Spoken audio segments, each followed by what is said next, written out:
Hello guys, ang ganda ng araw dito ngayon. Hindi makapal ang snow tsaka hindi rin mahangin. Kaya hinayaan ko na muna si Bagas maglaro. Kaso nainip na ako kaya nagaya na ako umuwi. Aya, let's go home now. Habang binibidyo ko siya, di ko alam dumadahil na pala ako sa telepono. Ngayon alam nyo na kung bakit palaging malinis ang slide dito sa Canada kahit winter. Kasi may mga tagalinis ng mga bata. Pagod na pagod siya, nag-give up na rin siya maglaro. Tara, uwi na tayo. Ang kulit. Hiningi niya nga pala sa akin yung telepono ko, di ko alam, nagbablog siya mag-isa dito sa likod.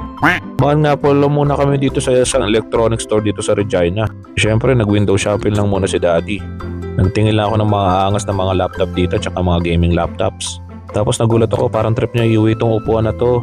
Sabi ko wag na, maraming upuan sa bahay. Nagtingin nga rin pala kami ng mga TV. Siyempre hanggang tingin lang kami.